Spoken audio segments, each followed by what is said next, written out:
Assalamualaikum warahmatullahi wabarakatuh.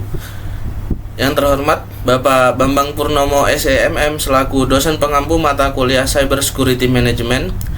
Sebelumnya izinkan saya memperkenalkan diri. Nama saya Abian Aulia Hanif dengan NIM C1D1230017. Pada kesempatan kali ini saya akan mempresentasikan materi tentang tren, pencegahan, dan dampak dari kejahatan cyber. Kejahatan cyber ini adalah segala bentuk tindak kriminal yang dilakukan melalui atau terhadap sistem komputer, jaringan, dan perangkat digital. Kejahatan ini memanfaatkan teknologi informasi dan komunikasi sebagai sarana utama untuk menyerang, merusak, mencuri, atau mengakses data dan sistem secara ilegal. Kejahatan cyber ini terus berkembang seiring kemajuan teknologi informasi. Pelaku tidak hanya menyasar individu, tetapi juga institusi besar, bahkan infrastruktur negara. Jadi mereka memanfaatkan celah keamanan dan manipulasi psikologis untuk menyerang. Nah, di sini ada contoh tren dan perkembangan kejahatan cyber. Yang pertama adanya peningkatan ransomware, yakni mencuri data korban lalu dikunci, lalu diminta tebusan untuk mengaksesnya kembali. Yang kedua ada phishing dan social engineering. Kejahatan cyber ini mengelabui pengguna agar memberikan data penting melalui email atau link palsu. Yang ketiga ada target infrastruktur kritis. Kejahatan cyber ini melakukan serangan ke rumah sakit, pembangkit listrik, atau transportasi. Yang keempat ada kejahatan di media sosial, yakni seperti penipuan jual beli akun palsu, penipuan pencurian identitas, dan penipuan jual beli. Yang kelima ada deepfake atau manipulasi AI. Seiring berkembangnya teknologi AI yang menciptakan video atau audio, ini dapat disalahgunakan, yakni membuat video dan audio palsu yang menyerupai aslinya, padahal itu hanya manipulasi belaka. Yang keenam, ada cryptojacking, yakni kejahatan cyber yang dimana penjahat menggunakan perangkat korban untuk menambang cryptocurrency tanpa izin. Jadi, si penjahat ini mengambil cryptocurrency dari si pemilik tersebut. Yang berikutnya ada upaya pencegahan dan penanggulangan kejahatan cyber. Berikut adalah langkah-langkah pencegahan yang dapat kita lakukan agar terhindar dari kejahatan cyber. Yang pertama adalah peningkatan literasi digital.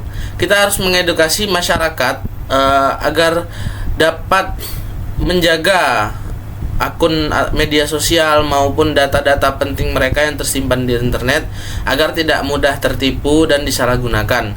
Yang kedua ada perangkat keamanan, yakni kita harus menggunakan antivirus, firewall maupun VPN untuk melindungi data-data penting kita.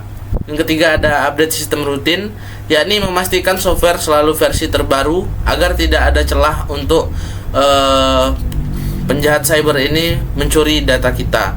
Yang keempat ada regulasi dan penegakan hukum. Di sini pemerintah perlu hadir untuk melindungi data-data penting melalui UU ITE dan lembaga seperti BSSN. Yang kelima ada manajemen risiko dan backup. Jadi di sini kita harus melakukan pencadangan data atau backup data secara rutin dan mengelola terjadinya serangan cyber. Yang keenam ada kerjasama global, yakni dilakukannya kolaborasi antar negara yang penting dalam melawan kejahatan cyber di seluruh dunia yang melalui lintas batas. Untuk langkah penanggulangannya adalah yang pertama ada respon insiden cepat, yakni mengidentifikasi serangan dan menghentikan akses dari pelaku. Yang kedua ada membentuk tim keamanan cyber, yakni memiliki unit khusus untuk menangani kasus kejahatan cyber. Yang ketiga ada melakukan audit dan monitoring, yakni melakukan pemeriksaan rutin terhadap sistem keamanan agar tidak mudah diretas oleh penjahat cyber. Yang keempat melaporkan kejahatan cyber ke aparat dan penindakan hukum. Yang kelima, kita harus memulihkan sistem dan data, yakni melakukan restore data dari backup yang aman. Berikutnya ada dampak dari kejahatan cyber.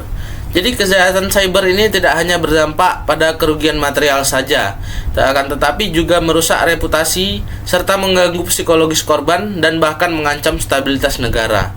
Jadi di antara dampak-dampak dari kejahatan cyber ini, saya merangkum dampak umum dari kejahatan cyber ini. Yang pertama adalah kerugian finansial. Dari akibat adanya pencucian uang, akun atau tebusan data yang diretas oleh si penjahat cyber ini. Yang kedua ada kebocoran data pribadi dan rahasia negara maupun rahasia pribadi.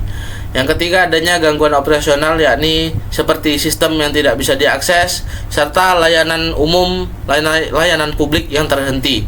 Yang keempat adanya reputasi yang tercoreng, yakni kehilangan kepercayaan pelanggan atau masyarakat jika di pemerintahan terhilangnya kepercayaan dari masyarakat terhadap pemerintah.